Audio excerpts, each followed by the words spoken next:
I have been handed the torch and I have got to thrive because I have generations underneath me that are watching, and I have really got to show them that you have to have a no failure concept. When it's your passion, you have to anticipate that people will not be on board to the degree you would expect them to be on board. Let your ego go. Let it go and just learn. It's a lifelong decision. It's not, I'm going to act, direct, and write. This is a lifelong decision. And you got to learn every single day. You'd have to know if a person is serious about being successful or if it's a front and they're afraid of success. It's worth it. Like, the work and the sacrifice is worth it, that I get to say exactly what I want to say all the time. And that is so important to me. Yeah. Be able to express myself. I'm a writer, creator, producer, director, author, and community champion. But that's not how the story started. I faced rejections more times than I could count and found support in the most surprising places. Scrap paper is where I make sense of it all. The scraps, the stories, and the strength behind the journey. LS, thank you so much for popping on to Scrap Paper. So excited about just having this conversation with you. We have talked so much, just one-on-one, virtually over the years. And it was a joy and a privilege to get to have some FaceTime with you in New York in December. And so this is a great follow-up to that conversation. So welcome to Scrap Paper. And I want to jump in and ask you how you got started as a creative. Okay, so first off, thank you. I appreciate you, and I think you have the most amazing energy, and I'm just so thrilled to be here spending some time with you. And let's jump right in. How did I get to the creative space? I think that life throws twists and turns at you, and that's what developed me. But if I'm going back even further, when I was a young girl, in order to process my thoughts, I would kind of take a journal. It's called free writing. I learned it from a teacher in elementary school. So I would just take down and I would just write. And she said, just write without rhyme or reason. Don't think about, punctuation, just write. And that became like so therapeutic. I didn't know to put those words to it. I can articulate it now. But when I was younger, it just felt like a release. It felt good. And so I continue on that process. So that's how I started if I'm going back. And I had to be 10 years old, maybe 11.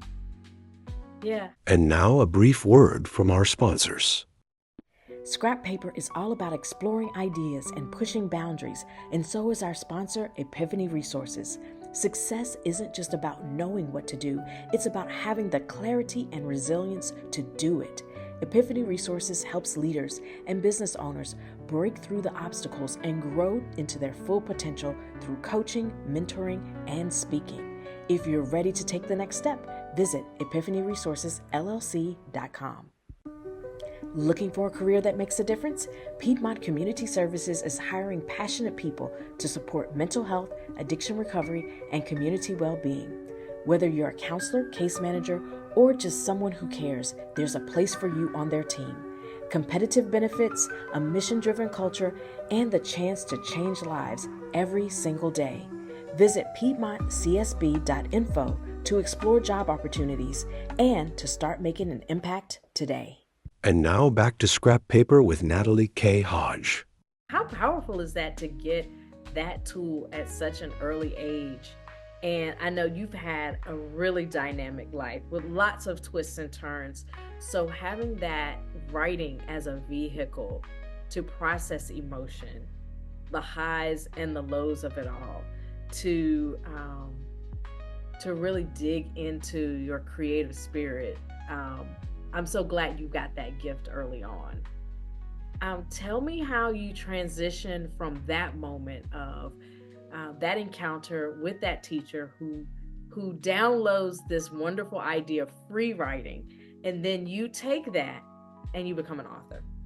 Well, it would be many, many moons after, and I never considered myself an author, right? But I would, when I would write emails or I would text people, I would just have these very, because I believe in intimate moments. I was never, you know, I'm an extrovert, but I'm also an introvert as far as like on one-on-one. I really appreciate having, intimate conversations with people because I like to delve deep.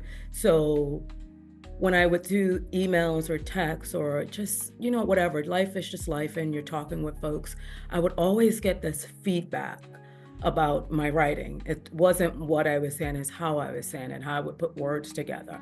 And it meant absolutely nothing to me. I didn't take it as an accolade. I didn't take it as a career. I wasn't thinking about it. But rewinding some years forward, I was corresponding with someone, right? And this was like over the course of a year. And this individual who is in the writing space said, I'm gonna send you something, but don't just promise you won't kill me, right? And this individual took all of my exchanges and strung them together and sent them to me. It wasn't edited, it wasn't anything. And I was reading it like a novel, right? And I didn't know what I was reading. I didn't, it just didn't click immediately that I was reading my own text, right? Or strings of messages. And I mean, we were talking about everything from career to relationships. It was so personal. So then when it hit me, I was like, hold up, this is my writing. And I remember feeling a mix of emotions. So one, I got offended because I just thought it was so personal, right? And it was like, when I'm talking to you and we're having a personal conversation, it's not something that, I'm thinking it's going to get regurgitated back. It's really coming from the heart, from a spiritual space. If you're going through something, I'm really speaking from wherever my heart is leading me. So initially I was like a little violated, right?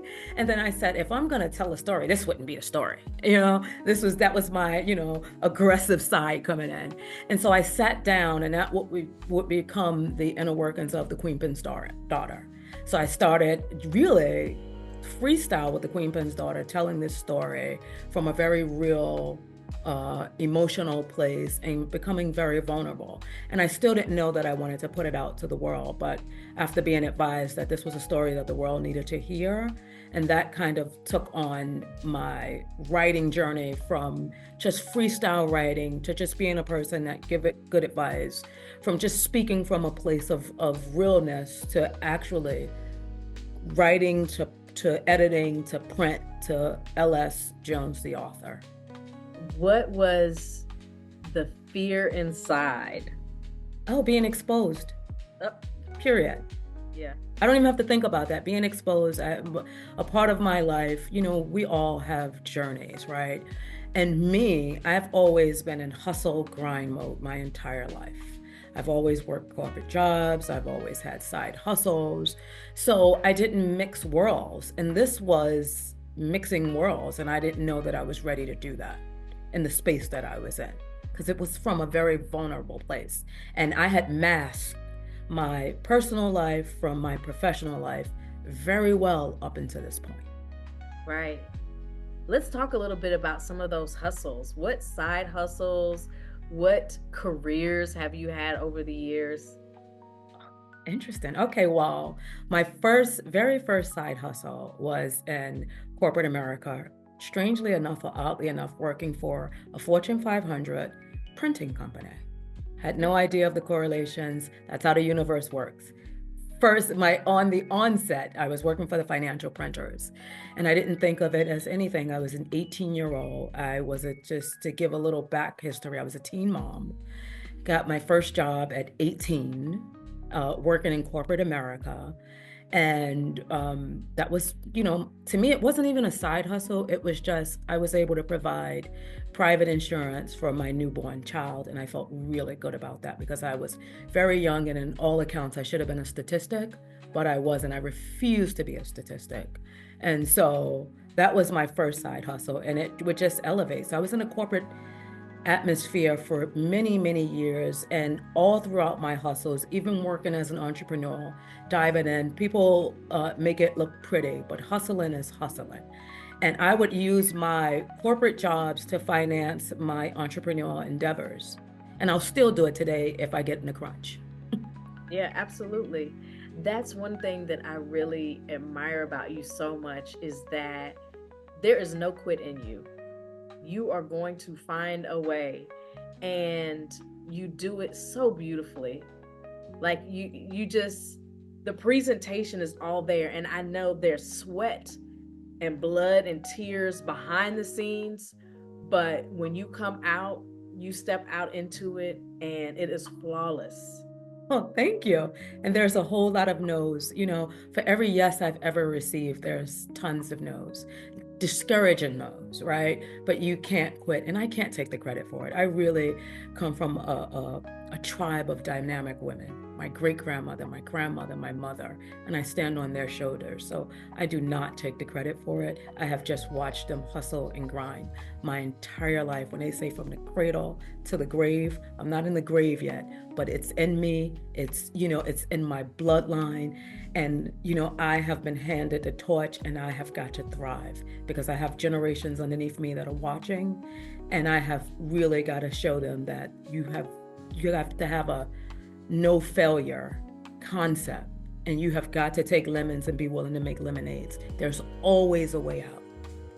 Absolutely. Talk a little bit about some of the things that didn't work, but then that led to things that were ultimate successes. Ooh, I have an interesting one. Okay. So I'm in the book world. We didn't get into my background. So I'm in the book world. And then I created the show from off of the book, right? So that's going into the movie world. And many years ago, I've been at this for at least 10 years now. So when I first came on the set, I didn't know I was completely green, but me thinking that no failure kind of mindset, I just throw myself in there, not knowing. I think the not knowing makes it less intimidating for me, and it intimidates other people. But in any case, I had the project on, and I've always been able to sell the story because it's partly my story. So it comes off with so much passion and dignity and just oomph. It always gives that oomph when it's coming from a personal place, and you're not really selling it, you're just telling that. So I had some investors that came on board and they wanted to take on the project. But realistically speaking, it wasn't ready. It was ready in spirit, but it wasn't ready, right? It wasn't ready to present. The book was just a book. I didn't have a treatment. I didn't have all of the stuff. I didn't have the elements. I just could sell it. I sold it to these investors. It was sold. The deal was sold, and I wasn't ready. And then all HELL broke loose, right? And I didn't know that. I thought it was devastating because I thought that I was ready. And even when I'm not ready, I'm definitely a personality that will jump out the window and build my wings on the way down. It's always been me. So I don't have time to sit and think you can just miss the mark. So again, I jumped out the window and said, I'm going to build my wings on the window. I just build a team in passing as I'm flying down. I need this and I need that and I need a writing room. And I'm learning as I'm going, as I'm talking to these wonderful people, yourself included.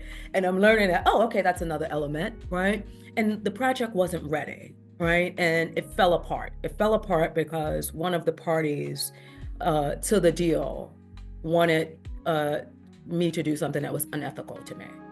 And so I pulled out because I'm always willing to pull out. I won't compromise the project or myself or my integrity as a human, right? So I pulled out. I was very upset because there was a lot of money on the table and a lot of people stood to gain. And when I pulled out, the tiger or the lioness in me said, I was angry. I was upset, I was hurt. I was crying behind the scenes because I never break in front of the scenes, but I was crying real tears because I was really upset because this is like my baby and there were so many people invested in it. And then it just lit a fire in me. And then I started to really go full throttle ahead and start to assemble the teams and gain the knowledge. But had they signed on a dotted line, and this was 7 figures, right? I wasn't ready for it. And so like the universe just kind of like stepped in, although it was like a hard lesson because I didn't want it. It didn't feel good. Like moving forward, what I gained from that slap and me jumping back up, it's priceless. It's worth more than 7 figures. Yeah, these are the lessons. And now a brief word from our sponsors. Every great story needs a director, a guide, someone who helps you define your role and step into it with confidence. That's exactly what Epiphany Resources does. Whether you're a leader, an entrepreneur, or someone searching for direction, Epiphany Resources helps you find your why and equips you to pursue it. They don't just focus on the details, they focus on you. Learn more at epiphanyresourcesllc.com. Great stories deserve a great stage, and Tad Tavern delivers both. As a sponsor of Scrap Paper, they're more than just a tavern. They're a launch pad for creative voices. Go for the craft food, stay for the live energy, and experience the art of expression at a top-tier venue that feeds the soul. Book your next night out at tadtavern.com, where every bite and every performance hits just right. And now back to Scrap Paper with Natalie K. Hodge. Talk to me about some of the other lessons that you've learned along the way that have been really high impact for you. I've learned to, this is what I've learned recently. For all of my life, ever since I was a child, I have always wanted individual success, always. I didn't know how to do anything other than to wish for my brother and sister what I wish for myself. It's been my lifelong quest. And on almost to a point where I wanted it more for the individual on the outside. I didn't know it was that, but I just knew that we all have this fire in us that is just getting lit. And so many people are hopeless in some instances. So I wanted to just give that hope, give that fire. And what I've learned is that you have to put the oxygen mask on first. You must. And it took me all of this time to say, you must put the oxygen mask on first. And you hear the flight attendants say it all the time. They demonstrate it, still didn't click in a real sense of the word. And so that's my biggest lesson. Other lessons that I learned is that you have to meet people where they are, and you have to respect where they are.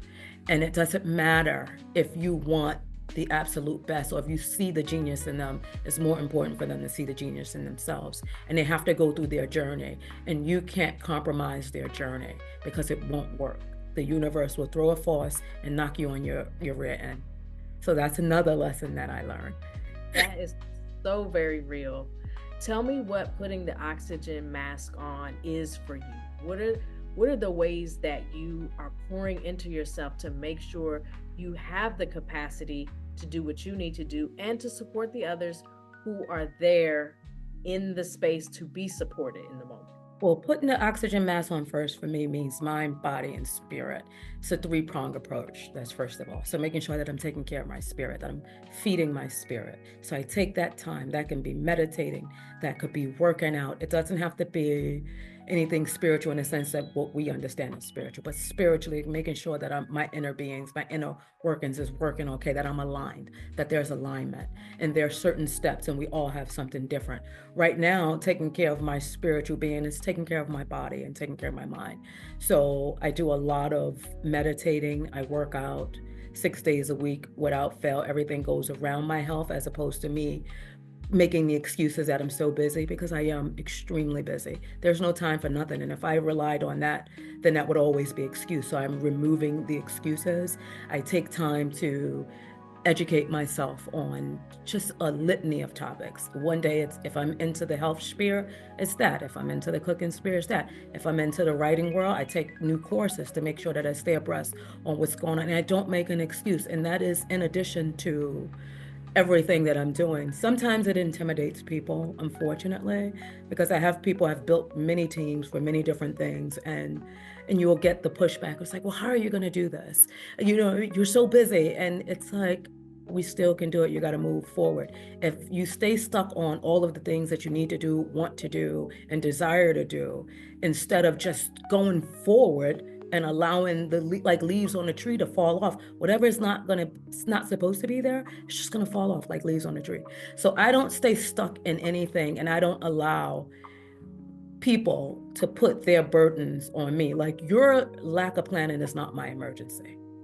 Period. I don't care what it is. That goes for family, friends, professional, and or other. Doesn't mean that I'm not empathetic and sympathetic, but I am not going to take the focus off of me. I am in full mode. All tires are running, all cylinders are moving ahead. So catch me. Yeah, if you can. If you can, if you desire to. What or who keeps you together, your projects together, your life together? What's the glue for you? The glue for me is that the generations underneath me need an example desperately today. And I need to know that I'm not going to give up on myself. So it's really a combination of things. Sometimes it's my mother. Sometimes it's, a stranger that shared a story or that I'm watching silently from behind. I just know that I have an obligation and a duty, and I'm just committed to fulfilling it. And we all say God, our understanding of our higher power. God is within me, that energy force is within me. And I, every morning, wake up and activate it. I have the same 24 hours that you have. And I'm just committed to really putting 1,000% into every step that I take. Win, lose, or draw. Yeah. Working with you over the years has been so inspiring for me. Just even when we have a catch-up call and talk about what's been going on, because you're so real and transparent about every element of your life and process. And you're always learning from the moment. So never taking any situation for granted. It can be something that could feel very traumatic and knock you off your block. But as you're going through that, you're like, let me be honest, this put me in this mental space, this headspace, but this is what I took from it.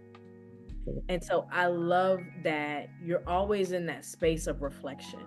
Like, let me figure out what the bigger life lesson is for me. So in knowing that, in having this really wide breadth of experience in life, what would you take back and share with your younger self? What advice would you give her? My advice would be to put the oxygen mask on first, and to add to that, it would be that life is full of twists and turns, and you got to take the bitter with the sweet. They're gonna come.